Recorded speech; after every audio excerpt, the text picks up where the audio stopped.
Ada beberapa ayat di sini akan disebutkan berhubungan dengan masalah akan ada namanya hari pembalasan. Ada hari di mana kiamat terjadi, artinya habis semuanya. Semua yang kita lihat dan kita tidak lihat di langit, di bumi, di kedalaman lautan, semuanya akan habis.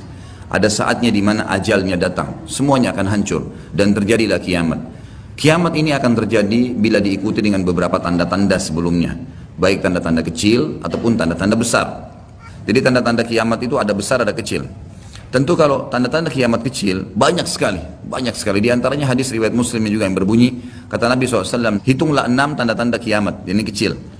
Lahirnya aku, diutusnya aku, dan meninggalnya aku. Berarti sudah ada 3 dan sudah terjadi. Kemudian akan tersebarnya ya, penyakit taun, dan ini sudah terjadi zaman Umar radhiyallahu anhu. Terbebasnya Palestina di zaman Umar radhiyallahu anhu, gitu kan. Kemudian pembebasan negeri Persia terjadi zaman Umar radhiyallahu anhu, berkumpul semua itu.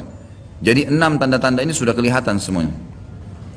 Tanda-tanda kiamat yang kecil sudah terjadi, ada yang sedang terjadi sekarang dan ada yang belum terjadi. Kalau yang sedang terjadi seperti misalnya hadis Nabi SAW yang berbunyi, tidak akan terjadi kiamat sampai orang-orang mengganti nama-nama minuman keras dengan nama-nama lain. Contoh seperti sekarang misalnya menggantinya dengan istilah-istilah lain. Ya nama inilah, ya merek itulah, ya cuma sekian 5% alkoholnya dan seterusnya. Hadis yang lain, tidak akan terjadi kiamat sampai zina tersebar, dianggap biasa, dan juga banyaknya laki-laki yang menyerupai perempuan, dan juga minuman keras dianggap sebagai minuman yang biasa. Hadis sahih semuanya. Jadi ini semua kita lihat depan mata kita, sedang terjadi. Ya, sedang terjadi. Kemudian yang belum terjadi, itu seperti misalnya kalau tanda-tanda kiamat kecil terakhir sekali namanya Malhamah Kubra.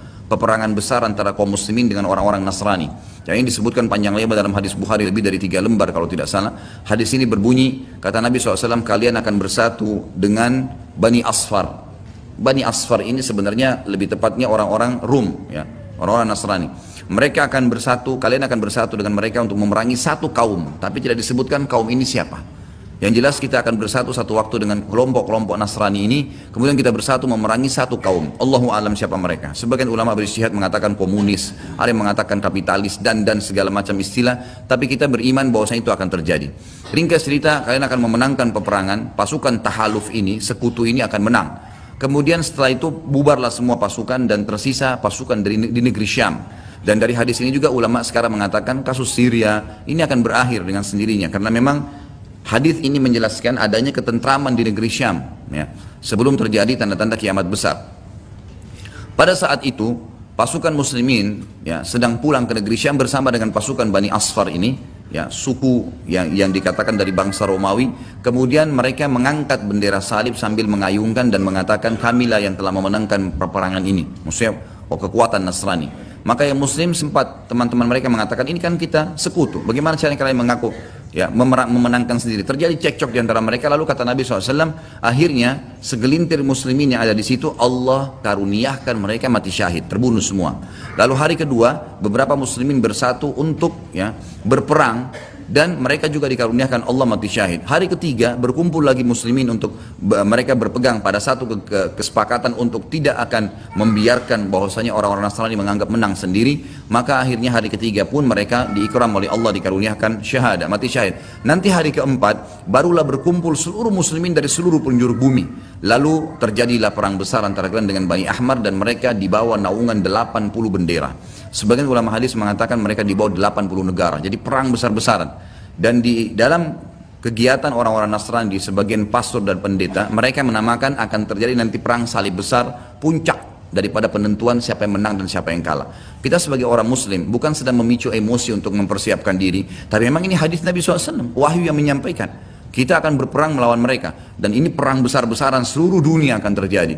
Maka kalian pun akan berperang, tapi tidak disebutkan waktunya berapa lama, sampai pasukan kalian menembus wilayah Rum dan kalian berhasil menjebolkan temboknya dengan takbir dan tasbih, berzikir. Dan tembok ini sebagian ulama mengatakan adalah Vatikan, karena memang satu-satunya markas orang-orang Nasrani yang menggunakan pintu gerbang. Kalau dibuka dianggap ada sebuah keputusan penting, kalau ditutup berarti sudah segala macam ya yang mereka kultuskan sekarang. Temboknya itu akan rubuh dengan takbirnya muslimin. Sebagian ulama hadis mengatakan karena banyaknya jumlah pasukan sampai akhirnya suara mereka begitu bergemuruh dan akhirnya meruntuhkan tembok itu. Allahu a'lam, itu makna hadis. Kemudian pada saat itulah syaitan, iblis menjelma jadi manusia lalu teriak di tengah-tengah pasukan muslimin berkata, wahai muslimin, Dajjal sudah keluar di tengah-tengah kalian. Dajjal sudah keluar di tengah-tengah kalian. Maka teriakan ini membuat pasukan muslimin, mereka tahu benar pada saat itu hadis Nabi SAW yang berbunyi, diriwayatkan Imam Bukhari Muslim, kalau kalian dengarkan Dajjal keluar di satu lokasi, maka selamatkanlah diri kalian walaupun ke gunung-gunung, gitu kan. Janganlah seseorang dari kalian berkata imannya kuat lalu dia sengaja menemui Dajjal, akhirnya dia menjadi pengikutnya.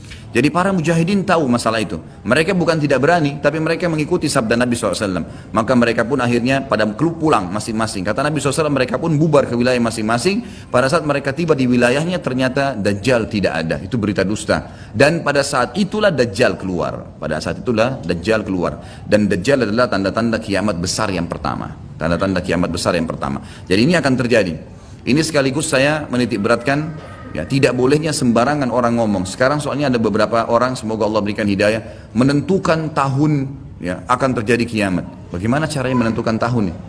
Ini tanda-tanda depan mata kita masih ada yang belum terjadi. Dan ini peperangan besar seluruh dunia. Ini nggak main-main. Ini bukan perang 1-2 hari. Ini peperangan yang besar sekali, gitu kan?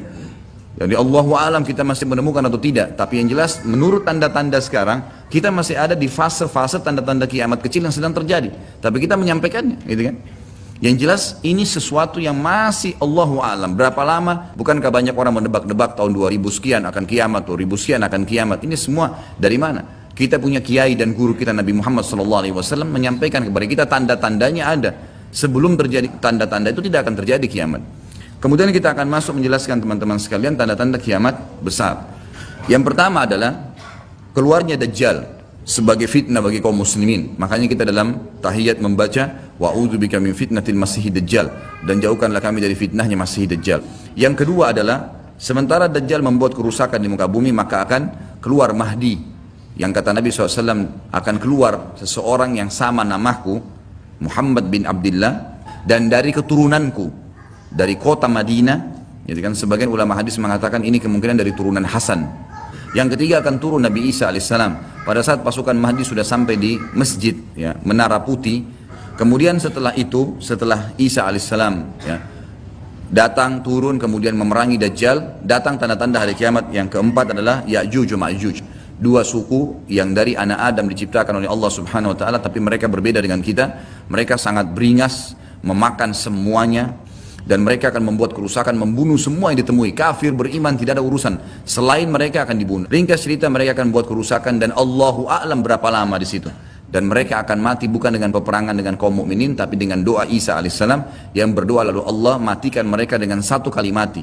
Kemudian Isa alaihissalam pun berdoa kepada Allah agar dihilangkan jenazah mereka karena seluruh bumi ini dipenuhi dengan jenazah mereka. Setelah berjalannya waktu, maka akan terjadi orang-orang kufur kembali kepada risalah langit. Setelah pada saat itu Isa alaihissalam sudah meninggal dunia, sudah mulai sebenarnya tentram, orang sudah mengenal Allah, tapi dengan berjalannya waktu manusia mulai lalai, mulai lagi kembali menyembah berhala, mereka lagi berbuat zina, mereka melakukan kekacauan, maka keluar tanda-tanda kiamat besar yang kelima, yaitu keluarnya dabbah atau hewan melata.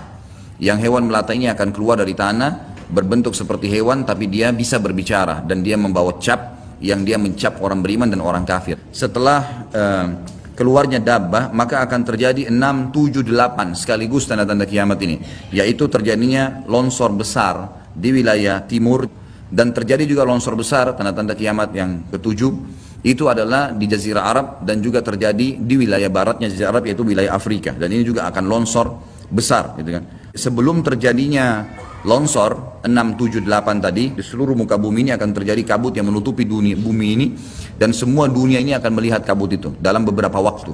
Kemudian terjadilah tanda-tanda kiamat yang selanjutnya, yang ke-9, keluarnya api dari wilayah Aden namanya, atau wilayah padang pasirnya wilayah Aden. Aden salah satu kota di Yaman. Kemudian selanjutnya akan terbit matahari dari barat sebagaimana dia biasa terbenam dari situ.